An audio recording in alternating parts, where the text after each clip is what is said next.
This is the Shed End View podcast.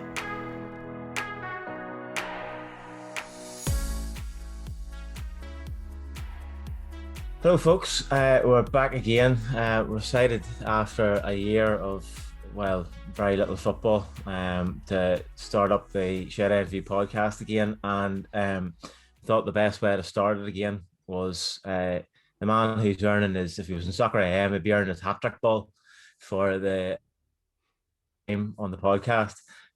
He's just signed a new contract as manager of Newry City. And you can see by the look on his face, just the relief and the happiness with that fact. It's Darren Mullen. Darren, good to see you again. Morning, lads. Yeah, well done. Ecstatic. Trying to contain my excitement here at all the hard work that's ahead for the next 2.5 years. We'll never mind the hard work that's ahead for the next 2.5 years. You've hard work for the next sort of 35 minutes here, so just concentrate on that. And here, Darren, how much grief have you got off Diane over the past week? Oh yeah, it was. I think I was doing my own head in, but also doing her head in. She was what are you doing? Are you sure it's the right move? That type of thing. Yeah, because she unfortunately, she gets the brunt of my frustrations at home. Whether I'm trying to hide them or not, she still can see and can read me what's happening. So yeah, she was glad to get everything sorted and finalised, and she didn't have to listen to me yapping on about it. To be fair, that was going to be my first question. Is that just to confirm or deny the rumours from going around that you were thinking of going, right, that's it, I'm finished with football, full stop, and Diane insisted that you take the job again and stay because she was sick of the back teeth of having you around the house as it was. So it was like, go on back out. So you just can't find that happy medium. Is that true?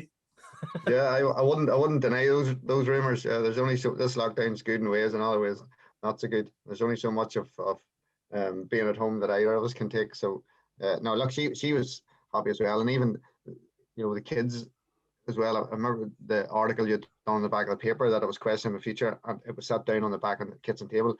And our Grace, who follows me everywhere, she looked at the paper and looked at me as if, what's all this about? Thought she was panicking. So yeah, they're glad as well. Yeah, Darren, I know people probably take it for granted that you're just going to kind of roll on to that, but how much thought actually went into it? An awful lot, to be honest. At one stage, my head was away, thinking of other things. And it was never a case of me itching to leave Newry. I'd done my pro license, and at some point in time, there is always a thought: should you be a player or a manager of trying a new project, if you like, or looking elsewhere.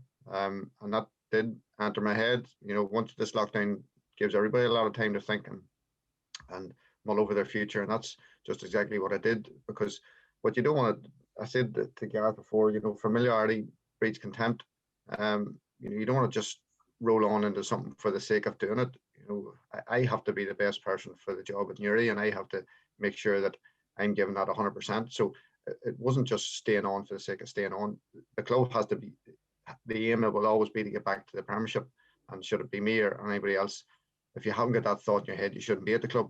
It's a Premiership club and everything but position at the minute. So I wanted to make sure that everything was in place then for me to go back to do that. And there's a part of every manager or player, you just want to feel a wee bit loved, if you like, and Sparky gave me that love that I badly needed.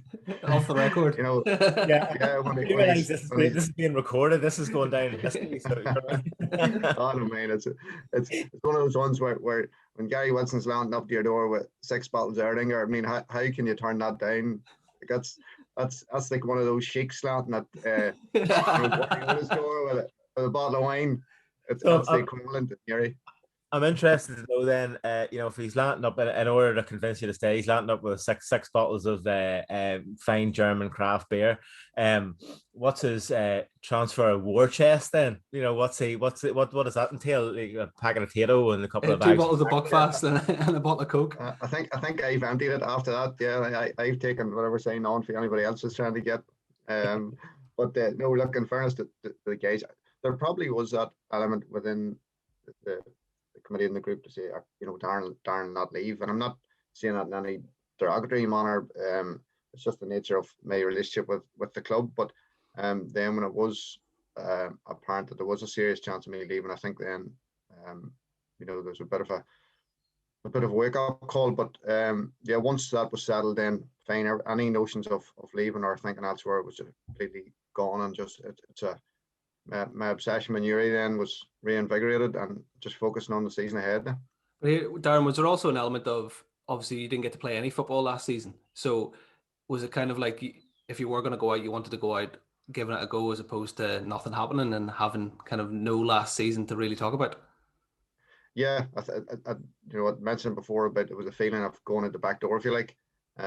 Whenever my time is up, the last game, I'd just like to walk into the social club and have a few beers with fans and enjoy an evening, and then go off and do what I'm going to do. But look, whatever venture I was thinking of doing, my intention is always to finish my career in Newry in whatever capacity. Should it be on the pitch or off the pitch. That'll always be the case. It was only a matter of maybe trying a new adventure, if you like, and coming back, because Newry will always be my club. It wasn't a case of leaving and then that's me gone. I'd love to come back someday in some capacity to help the club.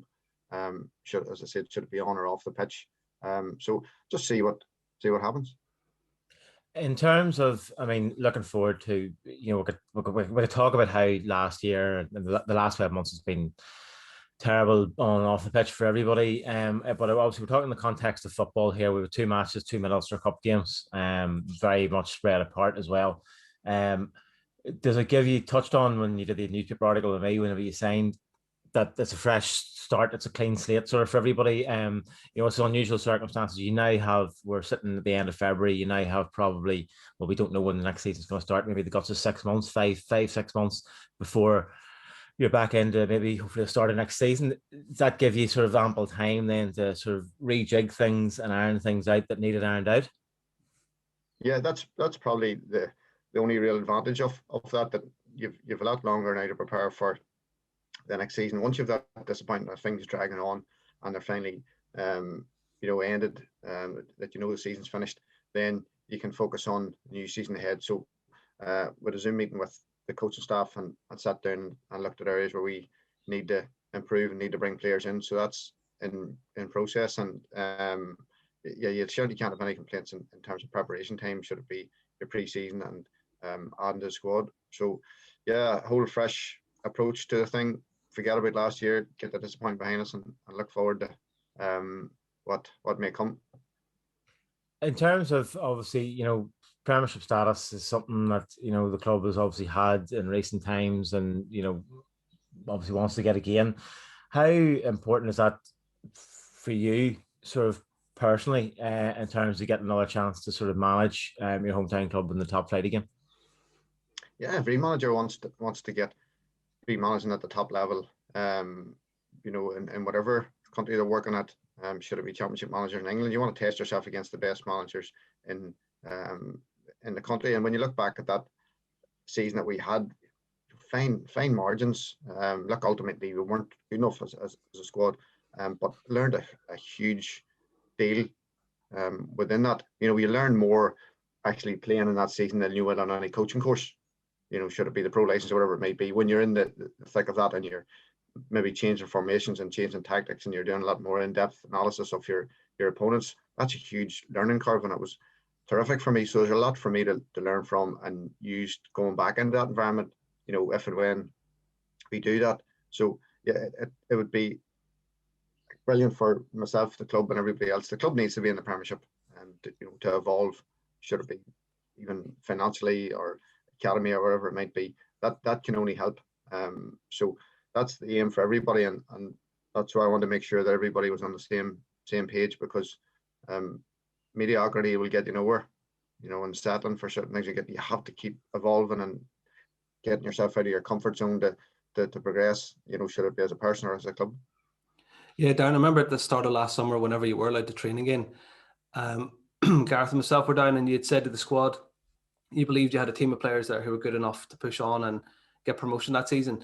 Obviously, there's a couple of older fellas in the team maybe, and a season out probably doesn't help them at this stage of their careers. What are the squad looking like going forward from here at the minute? Do you know kind of what team of players you're going to have going into the season with whenever that might start?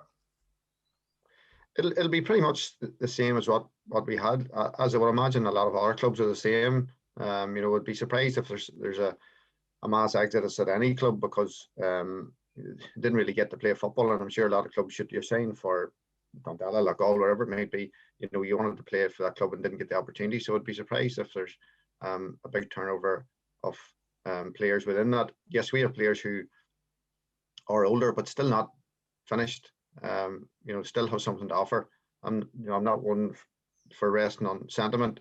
If it doesn't matter to me who you are, if you're good enough, you'll play. It shouldn't matter who you are, how many games you played for Newry, or whatever your status within the club. If I start doing that, then I'm stopping a better player from playing. And what we always want to do is bring new players through, young players through. I feel like John McGovern, vital that we get that deal done. The best young player in the area, non-Ireland and Youth International. So it was a big sign to get him through. Young Noel Healy signed a new deal over the weekend. Terrific young player, one of the best left backs in the league, in my opinion. Great young lad. So it's vital we get those young lads through and mix it in with what we have, because if you look at Ferguson's team, people say you never win anything with kids. That was kids, but it was also a mixture of experience in there as well. And you do need that to help those young players come through, because the Championship is a really difficult league. It's equivalent to the Championship in England. Very, very hard to get out of. And I would say there are probably 7 or 8 teams, with promotion aspirations this year. So it's going to be difficult, but I feel by the time we get around that we should have a squad that's good enough to compete. And you said about the young fellas there, but at 45, we still expect to see Mark Hughes out playing as well. He's actually 48. Yeah. No, Cusey's been sending me through runs. He just lives around the corner, so he's been sending me through his runs around Ballyholland. But I tend to see him in the off license more than run any roads. So we'll see how that pans out. But look, experienced lads that get. I know you have a bracket there. Cusey, Engine, Boiler, Tucker. Those guys still, for me, have something to give. We should be playing and helping lads on. So I certainly wouldn't be writing those guys off yet. I mean, probably since the last, just on sticking with the player sort of thing, since the last time we talked, we probably signed Conor O'Keefe and Stephen Lawless, and then Conor's obviously left. And I know you've touched on it sort of in the media over the last few months. I mean, the two boys made a huge difference, and I suppose it's easier to look at Conor. Conor obviously got a full-time deal with Galway, but for somebody that come in and made such quite an impression in a short period of time, is it that sort of the quality in terms of on and off the pitch? Is that sort of what you're looking to bring in? It's not a case of, as you say, a mass exodus and bringing in a raft of players. It's looking to sort of tweak the squad and bringing in that sort of wee bit of extra quality that's going to add to what's already there. Yeah, because if I have 4 or 5 really good forwards, there's no point in me bringing anybody else in. They have to be better than what we have. So that'll be the aim. We have a list of players that we'll be speaking to, trying to get over the next 3 or 4 months. But those players are players that you're looking at that are better than what you have, and you've an eye looking, could they make that step up if we did get promoted? So you're hoping to bring in the best you can be. The other thing is, you're working within a budget, so whilst fans want you to go out and get the top players, and the reality of that is you can only work with the budget that you have. So we're going to rule out Andy Waterworth signing for Newry next season then? Is that fair enough, or is that still in the pipeline? That and so Andy, I wouldn't rule that out yet. I mean, we're throwing an offer on the table. He can have the 6 Erdinger that Sparky offered. I mean, just back to what you sort of touched on there, John McGovern, obviously, signing a new 1-year deal. I mean, a lad of that quality, of that sort of physical attributes, the his fantastic attitude, as you've touched on plenty of times, is going to attract interest from other clubs. How important is sort of your relationship with him and with the family? Was that in sort of keeping him here for another season at least? I think you have to, when you're a young lad and playing for a club, there has to be that trust, if you like, with the manager. Gone are days of just throwing a young lad in and leaving him and letting him sort of sink or swim and let the change room look after him. It was a different relationship now with managers and players. And it's not to say that one favourable over another type thing, but when you have a young lad that has come through like that. I remember John's dad contacted me saying they were back from holidays or something, and he was thinking of taking the soccer back in, and it just so happened we had a friendly that day, and said, yeah, come down, and sure, we're a bit late in the squad today, throw him in. And from that, the minute you seen him on the pitch, you knew straight away, yeah, this lad's well fit for playing senior football. So I've known Darren many years, played football with him, and known John coming up through the ranks. So that's probably important as well, because John's mum and dad want to make sure that their young fella is getting the best football and education, and he's going to be looked after. And it's not a case of holding John at Newry for a certain length of time. You have to let him grow and develop. But at this moment in time, agreed with John and the family to say a year, playing with ourselves in the championship gives him that room to grow. Regular football in a safe and comfortable environment where he knows everybody and he's happy everybody, and then for him to thrive. And nothing would please me more to see John going and playing at whatever higher level and banging in goals, and knowing that we have played a part in that journey for him. Yeah, I always find it interesting when coaches talk about coaching talented players, particularly talented young players who probably have a lot of the skill sets that come naturally. But like, how do you actually improve that player, Darren? Like, what do you look at and think he's pretty well rounded? How do I improve on each little bit so that by the end of the season he's going to be twice the player he was when he first came in? The good thing about John, and this is what you love to see in a young player, if you're a coach, he's like a sponge. John will take on what you're telling him. He wants to learn and he wants to develop, and he's hanging on what you're saying with him. Like, for instance, with John, he's a young kid. He's mad keen to get on the ball all the time. He kept dropping into areas that, in the midfield where he didn't need to be. And then by the time we get up front, he's knackered running 40 yards from an area he shouldn't have been in originally to get there. So it's just tell him to relax that bit. He's maybe over keen to get on the ball, but he is taking that on board, and there's loads to work with John. He's a joy to coach. He has that pace and strength, and the guys at the Non-Ireland setup, I spoke to Jared Little about him. They know all about him as well. So I'm hoping that he goes on to bigger and better things. I actually spoke to him for this week's paper, and did a sort of a feature on him, and it's sort of every time for an 18-year-old lad that's had the sort of in his last year of school, particularly, which is an important year for everybody. I know me and Ali will probably be able to remember last year at school, Darren, and you probably won't, but I would say yours is probably good. Like, you know what I mean? But yeah, I remember school. I don't remember university. It was just a complete blur. Well, I think it was the same for most of us. Yeah.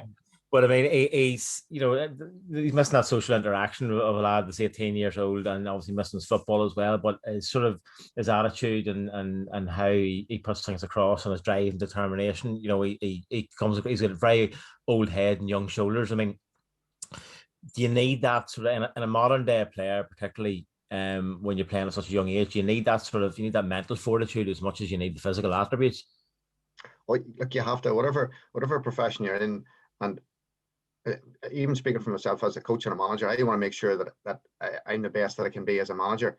But I have that attitude when I was John's age. No, I didn't have that maybe drive that he has now. So yeah, for him to have that, if you look at all the top players, should it be Ronaldo back even to someone like Andy Waterworth, and the same, Andy's has honed his game, and if you're reading a recent article, he had done everything he can to make himself a better player.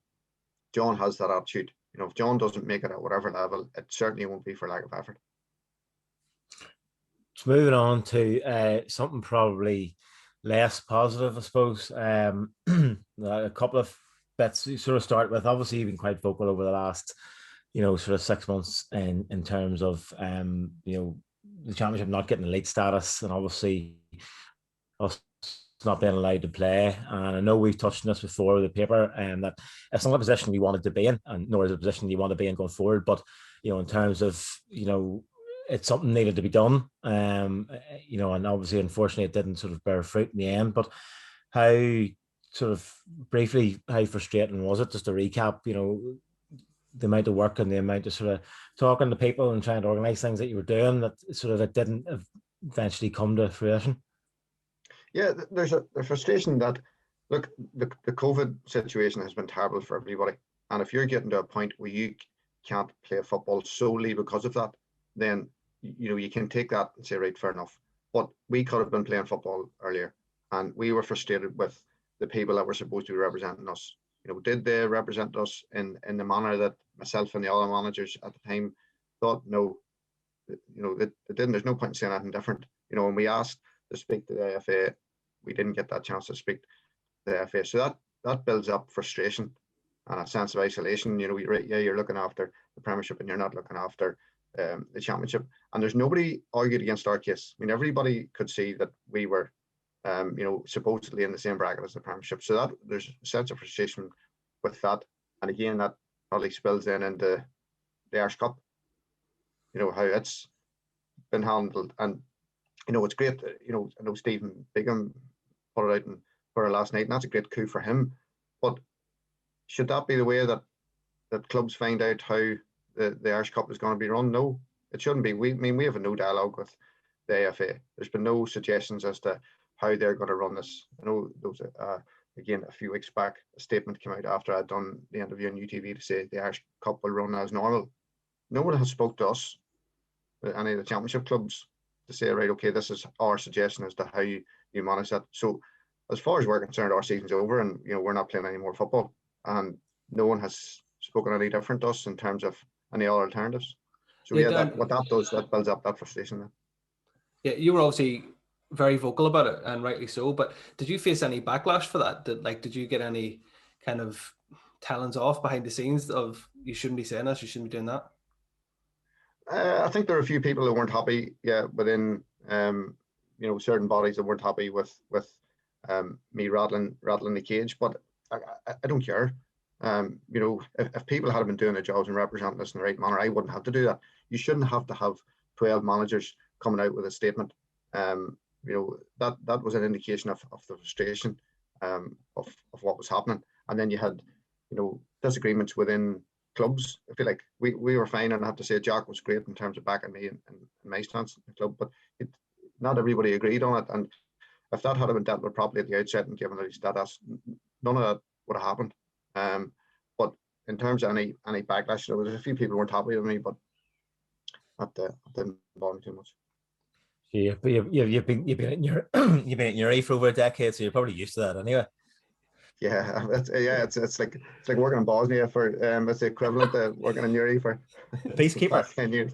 Yeah. I mean, just going back to the Irish Cup, obviously, David Martin it seems to be an article of Stephen Bigham in the Telegraph, basically saying that, as far as he's concerned, the Irish Cup will go ahead as normal, full 32 teams. And as you said, and as everybody seems to have said, there's been no contact with the clubs, been no dialogue with the clubs. So this is just a statement he's made, and sort of put a sweeping statement as well, saying that, everybody's going to take part.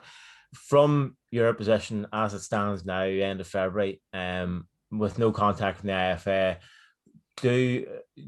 if the players turn out and say we want to play against Lauren in the Irish Cup, do you then have a decision to make, or is a decision made that we won't be taking part in this season's Irish Cup? Look, the decision isn't Darren Mullen's. If you like, I haven't turned around and said no, we're not playing the club. We have had discussions with the players and the committee previously, and there was no indication or want to go and play that under the conditions that I've spoken about. What do we get back together for our third or fourth effort at pre-season and to go and play a one-off game against a team that's been playing all year? No. But within that, there's certainly no disrespect in the Irish Cup. We for the first 3 to 4 years, we fought to get to the first round proper of the Irish Cup and had to start our journey in August. So I know how difficult it is to get it. So you've other teams that might have a different opinion or happy to play it, and that's fine. Each club their own. I certainly wouldn't disrespect anybody else's opinion. If they want to go and play it, that's fine. But I can only speak on our behalf. Players had no indication to play on it. The committee didn't. And as I said to you, that scenario given to go and play one game hasn't changed. That's all we were aware of. Yeah, the statement to come out and say Irish Cup going to get ahead as planned. What does David Martin expect us just to rock up for that one game? Train for 4 or 5 weeks, go up to Lauren, lads who their first game and play at Irish Cup just for the sake of it. And I know people have spoken about a possible friendly tournament. I mean, that friendly tournament, people aren't suggesting that out of the goodness of their heart to give championship clubs or other clubs a few games to get lads out and about. That's only a tournament to get the Irish Cup up and running. That's the black and white at the end of it. So I really don't know what's going to happen out of it. We're not saying definitely this or definitely that, but at this moment in time, how can we? But, yeah. I mean, I know it might not work, but I don't think there would be any opposition to them just saying we're just going to keep the Irish Cup the Premiership, because that's the only group of teams that have actually been playing. The idea that, like as you said, that after playing no football for 12 months, but the idea of coming back and to play a game of football, where else would you get that for a one-off? No. Like, there's not too many other places would suggest that. It just seems ludicrous. And yeah, I agree. I just don't think there's too much thinking going on or too much logical thinking at that end of things. No, and it won't be a case of, if they do turn around and say, right, we're going to play it among the 12 teams. I mean, you can't come out and go, oh, this is ridiculous. Why are we not involved in this? It's not like that. If that's what happens, then fair enough. That's what happens. Look, nobody wanted out of this to happen. You can criticize, the AFA or NFL or whatever it might be, but at the same time, this situation wasn't envisaged. You had a global pandemic that was thrown on you, and everybody's had issues to deal with. What we need to do is learn from it from here on in to make sure that those same mistakes don't happen again. Do you feel just on that, and we'll sort of leave this subject after this, obviously the group of 12 managers, as you touched on, that released that statement, which was as you say, such a new thing to happen in terms of trying to get elite status and basically stating your case. When it came to the crunch and when it came to actually trying to get some form of a championship league season played, it seemed to be that some of the club's representatives sort of were going against what their managers were stating in public. The one thing you can say, whether you agree with it or not, is that Newry's position was consistent from the start. We want to play, we want elite status, and we want to play any sort of league season and get it played. And that never wavered. Was it disappointing that, there were certain things said in public by maybe other managers, but then their NIFL reps maybe weren't backing them as strongly as it was envisaged? It's a tough one to answer because I don't know what goes on at every club. What was evident from the start is the 12 championship managers just wanted to play football. Everybody was agreed, get us elite status and get back to football. Within each club, you're going to have different opinions or different views as to how you manage that season. Should it be financial or otherwise? So sometimes from just a football manager's purest point of view, yeah, go and play football. With other clubs, maybe it just wasn't as easy to do that. I don't really know, from that end of it. But as I say, what was evident is we all just want to get back into football. Then you go back into the scenario where you have 11 games shootout. Now, we're looking at that from a promotion point of view. Other managers are looking at that from possibly, the threat of relegation. And for you to get relegated after 11 games is very harsh. I might think, okay, we'll go on this 11 game shootout and you might finish third or fourth and you give it a go and it wasn't good enough. But at the same time, somebody's getting relegated and that's very difficult to deal with. It's not right and it's not fair to get to that level and then after 11 games. So I can understand how there was a different opinion from that end of it. But any frustration, as I say, should it be managers or boardroom level, that was all because it's all a result of this situation not being dealt with in the proper manner from the outset. I mean, then just sort of lastly, from your perspective, do you feel sort of more relaxed about, the stuff that can be sort of bookended? This is probably the last time we'll talk about hopefully it's the last time we talk about elite status or, not being a league. You've drawn a line under that. You've drawn a line under sort of, yourself sort of staying on. That's all. Is it sort of, do you feel a weight off your shoulders a wee bit from a personal perspective? And I'm sure those at the club do, because you don't have to run about and try and find another manager. Yeah, maybe you need to ask them. But yeah, from this scenario, glad to get it going. Look, there's only so much I want to be saying about it, and you don't want to come across if you're continuously yapping about your league or your league status. That's gone. That's in the past. In terms of that, and then my own contract, yeah, I think it was last Friday night, or before it was announced yet, once it was agreed. And obviously spoke to Jack then, confirming everything. That was it. Done, dusted, a complete relief. Went for a walk up the mountains the next day. Felt a whole lot fresher for it, and it just brings up a bit of clarity, because it meant then that we could then focus on concentrating on the new season, because promotions, that's the aim, and if you're unsure of your future, that's very hard to focus on. But yeah, to answer your question, short, big weight off the shoulders. Was it just on that, you're saying you pretty much seem to have conquered every peak in the Mourns at this juncture, going by your Twitter feed. So was it a big decision to go, jeepers, if I stay on Newry, it's going to affect my hill walking? You know what I mean? Sort of, it was a tough call to make. It actually was, because I've got into it. See, on a Saturday afternoon, I do miss my football, but we've got a routine: go up, whatever climb we're doing, go there. You feel great, come back down. I'll get my Diane has the homemade soup sitting waiting for me, and bottles of beer in the fridge, and Jim McDonald come on. I mean, that's just utopia. For me at the minute, I'm not joking about Jim McDonald either. I think it's terrific. Yeah, when she starts to sing, that's me. I'm not into singing, but I love all those cruise shows and seeing. It's a wee bit of escapism. You're seeing different places around the world and that type of thing. So, yeah, that's going to be. I'm going to have to hit the record button for Jim McDonald whenever we get back. Staying for a big journey. We had instituted to watch it when we come back. Have you, in terms of watching football, have you tried to sort of maybe not watch as much of it as you maybe normally would have, or have you sort of got more engrossed in it? Because different people some people are taking a complete break from it, especially when it's all consuming like it is with you. Do you watch a lot of it, or have you taken a wee bit of a break from watching it? Oh, I've watched more of the Irish League football than I have of the Premiership football. Yeah.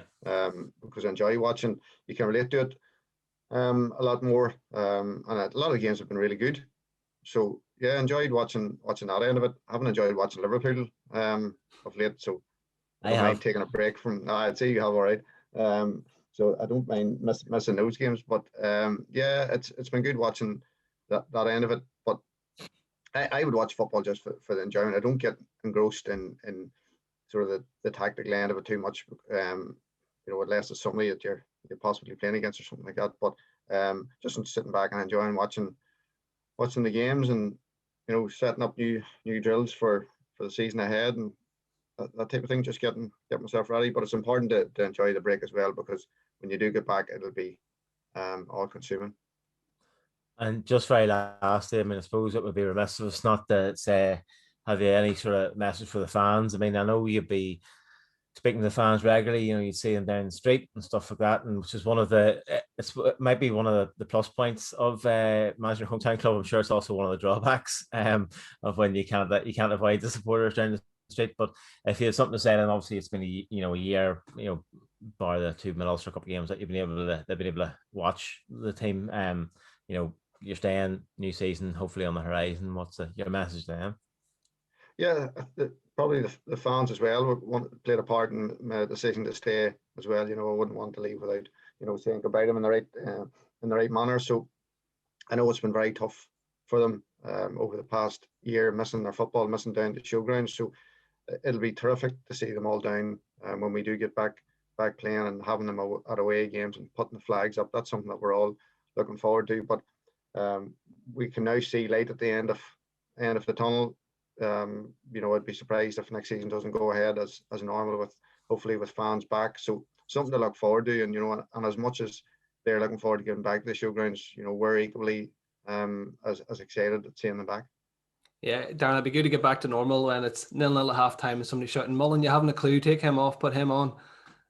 I'll be back to normal. Or after Hughes, my third sub, somebody shouting on, "Put a sub on." Change it. Yeah, exactly. Yeah, I know. Or get the ball into the box, and then why are you putting the ball into the box? Or yeah, look, that's all part of it. If you hadn't got don't you? Yeah, if you hadn't got all those different opinions in football, it wouldn't be the same. So yeah, bring it on.